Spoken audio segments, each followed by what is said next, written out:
Welcome, I'm Jazz, and this is All That Jazz, and I talk all things recovery and life. One thing I do is rely heavily on my recovery. I've worked a really hard recovery for nearing 5 years now, and it's given me a lot of strength. I've learned so much. There's so many tools that I can rely on and fall on, and one thing that has really helped me is given me the ability to co-parent using my recovery. I had two kids in active addiction, and it was a domestic situation. And then I got into sobriety, and then I ended up having 2 kids with someone in recovery. And so I parallel parent with one dad, completely no verbal contact or any access to phones. And then the other dad, I is 50-50. We work together on everything. And I really thank recovery for that. So I'm going to talk about the parallel parenting and co-parenting. Well, it's not co-parenting, it's parallel parenting using my recovery. With this particular parent, since there was domestic stuff, my comfort zone's a little different with this person. I have to respect that about myself. I am open to change down the road. But how I use my recovery is it keeps me strong. It gives me something to rely on. I try to control that person, that parent, on the other side of every single email, text, and phone call at a time. There was a time that I thought that if I just said this and said that and said the email and just kept going to court, I would just be able to control this person.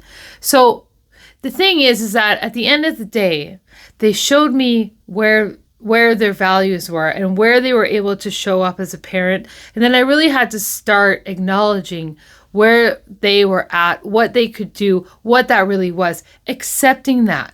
I had to accept that. I didn't want to accept that. I wanted that person to be more, to do more. I wanted so much from them. And I really had to give up that control. And as a control freak, that was really hard for me to do. But today, since having given up so much of that control, I have so much more freedom and peace from that.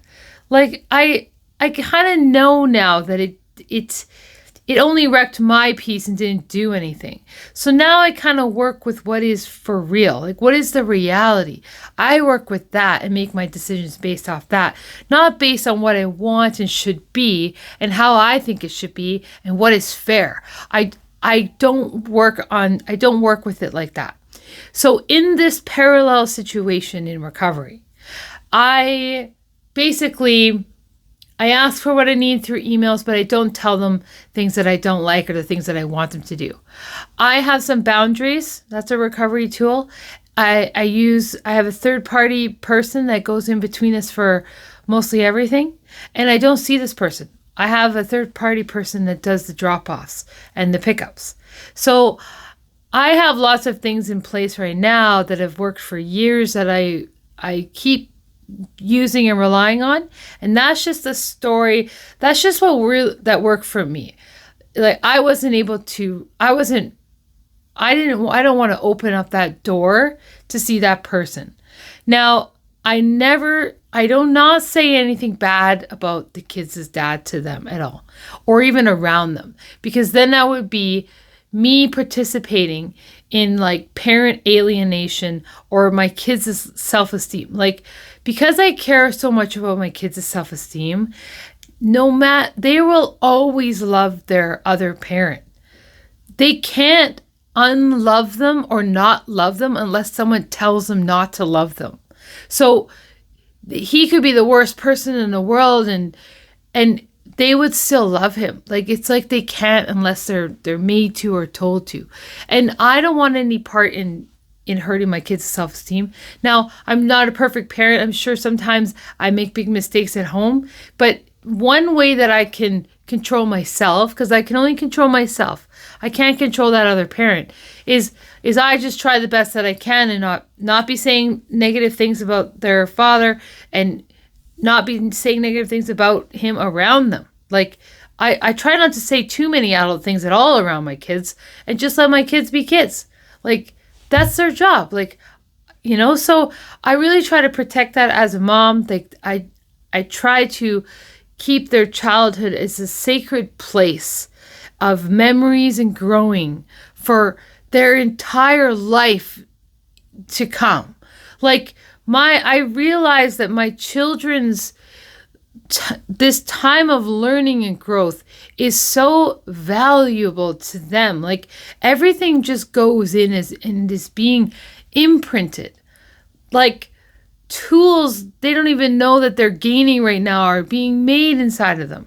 And they're going to have that forever. And speaking from someone that came from addiction, I know how hard it is to shake some behaviors from childhood and deal with traumas and, deal with things from childhood that affected me all the way into my adulthood. I'm still working on those issues today. And lots of people do. So children and the time that they have to build their brain and develop is so fragile that I really try to be cautious of that. Like, when I'm around them and how I communicate with them and what I communicate around them, I really try to be careful for. So in this parallel situation, it was a domestic relationship that I had left, and I ended up going to the police at the end of it, and I had to get that person removed from the home. Long story short, there is a video of mine earlier where I talk about the whole thing. Now, what I knew is that I was a little worried about what was going to happen to my kids on their other parenting time. And I had to let my kids I had to let them have a relationship with him, even though I thought as a mom that it wasn't safe for my kids to go there. The courts didn't really see it that way.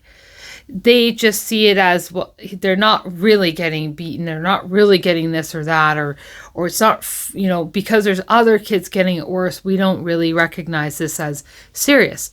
So I had to kind of weigh it out that I had to have a calculated risk and let them have this relationship with their father, even though I was very hesitant about it. I stood out of the way, but I was prepared for the first time that anything was going to happen. I knew that because that person didn't do any work and fix themselves or acknowledge that, by the end of our relationship, he said that he barely touched me and laughed at me when I talked about the abuse.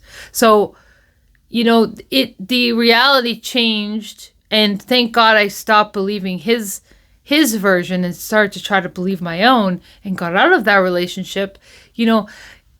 What I knew is that what happened was real. And all I could do was, you get one shot before you mess it up with the kiddos. Like, as a mama bear, this was a big deal for me. So I had to really let go of my control and go against my instincts on this. And eventually, my one son is autistic, right? So very vulnerable. Children are vulnerable. Autistic children are even more vulnerable because they invite so much negativity on themselves because they're hard to control. They're highly, like, when their emotions are going, it is like 0 to 100, like anywhere you are. Like, we're talking extreme outbursts here that are hard to control and manage. You can't even really control it sometimes. You just have to kind of like manage that huge ball of chaos, like the tornado when it's happening, and help your kiddo out. So anyways, I had a situation where my son had come home, and it finally did happen to him because my son could have been doing anything. He could have been doing the worst thing in the world, but he never deserves to be touched. He never deserves to be scared and intimidated or touched and put in that kind of position. And that situation did happen to us when they were on their other parenting time, my children, and he came back, my son, and told me, and I mean, there's sheer terror and tears of truth that came out of him was like, oh my God, like, I can't believe this is happening. And, because I had already gone to the police for myself, which is something that most people don't do because they're scared about what the dad's going to do. They're scared about what the other parent's going to do. It is a really sensitive issue. So because I decided to go against the grain and just see what was going to happen. I was going to go to the cops. I did go to the cops when I had my situation happen. And then now it has happened to my son on their time. I called the cops. I made that police report because it's not my fault or my son's fault that person did something to my son. It's not the person who did the assault. It's not my fault for calling someone because they did that. It's their fault for the thing they did. Like, it's their consequence, whatever happens to them for their physical actions that they did, they're the ones that are going to have to pay the consequences for that. And I used to pay the consequences for that, and I got to a point in my recovery, thank God. And I was actually in Coda when this incident happened. So I had a pretty good program already, like 3 or so years in sobriety already, been working a really hard program. And so I got really upset, but it didn't shake me. It didn't throw me off. I knew exactly what to do. And I wasn't going to let more of it happen. I wasn't going to let my son get hurt. He doesn't have the stamina or the adult body like I do to withstand his other parent, like that big figure. A little child doesn't have that defense and should not have to defend themselves. So I brought in the ministry right away on that. And I think to punish my kids, he ignored them for 3 months, which made them feel like they did something wrong. And so we had to deal with that. But just going to rewind a little here. When my son came back after that incident had happened and he was all upset and he told me, I was super grateful that my son told me and he let it all out. And so he must have been holding that in all himself for that day or so, or 2 days that he was with his dad. And he came home and he let it all out. I was so proud of him. What do I do in those moments when they're with their other parent and I can't go over there? I can't control anything that happens. I stay completely out of it. I validate my child when they get home. Unless it's like, physical stuff, then I call the ministry. But this is like, whenever something happens with my children over there and they come home and they bring it to me, the only thing I actually have control over is my time with my kids. And I validate them and say, you can cry here. You can tell me here. This is how we do it at home. I don't say anything negative about him. I just really try to keep it positive and loving on our side. So in this situation, I had already had that pattern of going to the police. And then the second that it happened to my little guy, I went to the police right away. And I think now he knows, because I've been so consistent with that day that I said, if you do it again, I'm going to the cops. And then he did. I went to the cops. Now, when it happened to my son and I went to the cops that first time, he knew damn well that I was going to do it again. So it happened again and I did call cops and it's never happened again. He had to have the ministry people say, you can't put your hands on your kids like that. Now, because I let a third party get involved and I let them take care of it, even if, and he did, lied about it, even if he does lie and I don't spend my time trying to convince the ministry that it's this, and this. They decided that the kids had to go back, and because the bar is so low, because there's already too many kids out there that are getting hurt, that it's like the ministry is just like, they don't think our case is very very valid. So we got a little bit of help, but we couldn't, like, she was burnt out. Like, it was like, we went as far as we could with that, but it made it real. Like, even if, it made it real in the sense that he knew what was up. Like, he knew. I sent the message that it literally, the second time it's going to happen means it is a pattern. So at this point, I think he knew, like, the cards are getting stacked up against him, and they say, like, more damage has to happen, or the kids have to get more hurt for them to do more. And for me, I really wanted to start right away. And so I just, like, the first time something happened, I just went to the police and I said the thing and got it on paper. Like, and you know what happened is it completely opened up me and the kids for a whole bunch of victim services that I didn't have to pay for. And then it helped curve that, like, whatever that trauma that happened with my son, and then my other son watched, and then they said that, well, we had to run away from daddy and lock ourselves in a room, and then so now my little son is protecting my older son, and it's like, now there's a trauma there because of my older son. Now my older son, who has autism, he thinks that he did something wrong because daddy's mad at him for that. It's like, so we took. There was no talking between the kids and their other parent for a while. He pretty much didn't talk to them. And, it was like a welcomed break. And eventually we said that, the ministry said that the kids need to see their father. So just if this ever happens again, call us back in. And so we had to reopen the doors and let that go back. But we didn't do it. I thought about what would be one thing that could help me or help my kids to get through this would be that their father would acknowledge, like, say sorry on the phone or something, right? And he did do that. And when he did say it, he said, but you're okay now. Like, it's okay. And like downplayed it.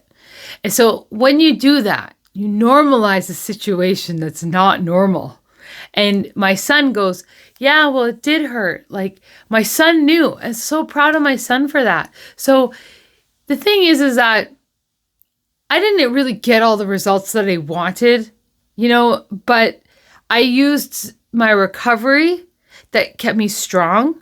And because I was consistent with the policing stuff and that I wasn't messing around with this, I really wanted my child protected. No other incidents since. And if there was, I would have been calling the ministry again. And then if there was again, we would be thinking about not doing that visiting anymore. So these are the things that I can do as using my recovery and parallel parenting with this parent. I have to stay out of stuff. I intervene when I can, but I stay out of most of it. Like, I don't email him how to parent. I already know that it's not going to be reciprocated. I don't email him about it, spend my energy. I know that it's fear-based parenting. My kids come home, they unload for a few days. They're all wacky. They're all emotional. It's like they process when they come home. And then they have all their feelings that they've not been allowed to have for a few days. So, my son is autistic, and the other parent tells him he can't cry because he has really high emotions, and he is supposed to not cry when he's crying. Like, that is so unfair to a child, especially in a child that is autistic and on the spectrum. Like, it's not the way to treat any child, really.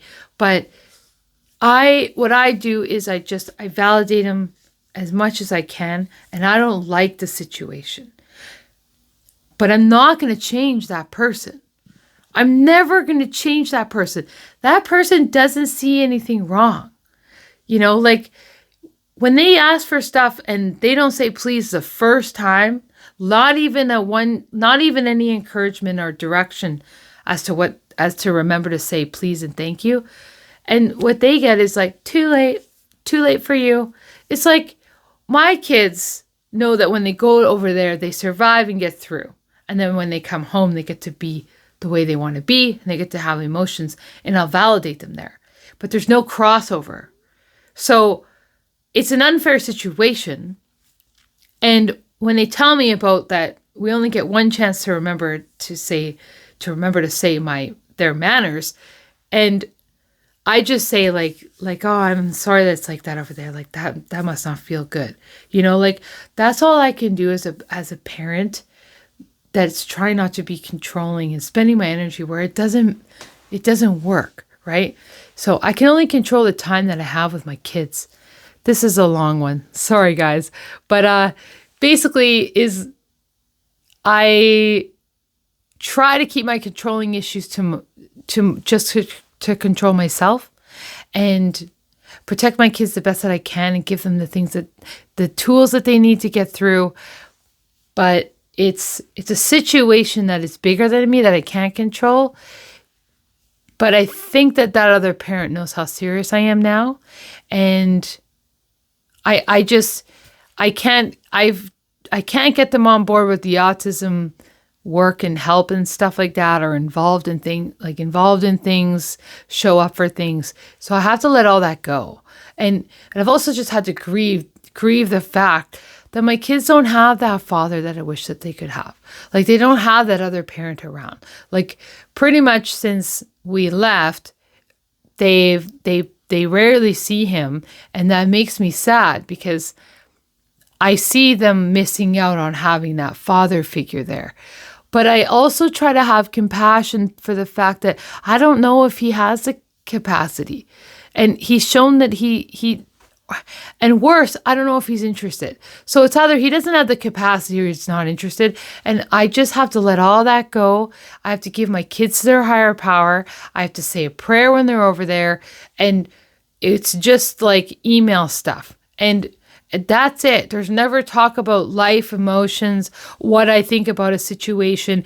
This is just like specific directions of need to know things with this person. And that's it. And most of it, I just let go. Like so much of it, I have to let go. And that's a really hard thing to do. And I've had to basically go to the program to really help work that situation. But thank God I had a really good recovery through all these processes. And I'm able to, give my, dust my kids off when they get back, comfort them when I can, and give them little tools as they may need and when they go over there. But I never talk ill about their father, and I don't go too deep into things. I one day may say that their dad did that to me too, but that's for like super adult talk down the road, or it may come up in a more not organic way, but it's definitely not something I'm going to use to team someone up against someone. I'm not looking to do that. It's just looking to make sure that I take care of me. Like that's my only job. And I'm really powerless over most things that happen over there. But the one of the other things that helps me is that I have a really good open communication with my kids. So I just really make sure that they know that they can always talk to me and tell me anything. And I really try to be that safe, consistent parent and show them that. They at least have that. And it might not be as friendly or as comfy, or it might be really strict over there and I don't agree with stuff, but it is like out of my hands. It's not my time. It's not my place. So I use my recovery and sit in my seat, and I zip it most of the time with that kind of stuff. So this is just maybe just to add some awareness to like how to use recovery and parent. And I am really grateful for the one co-parenting situation I have in my life. And, the other one is just the way that it is. And I have to just do the best that I can with that. So, and I need a lot of higher power work with that stuff. And I'm glad I have the recovery behind all this. So this is, might ruffle some feathers, but, it's the truth. So, and I think that the truth should be talked about and shared. And I really think that when children are growing up, it is a very sacred time for their learning and developing, and it should be protected at all costs.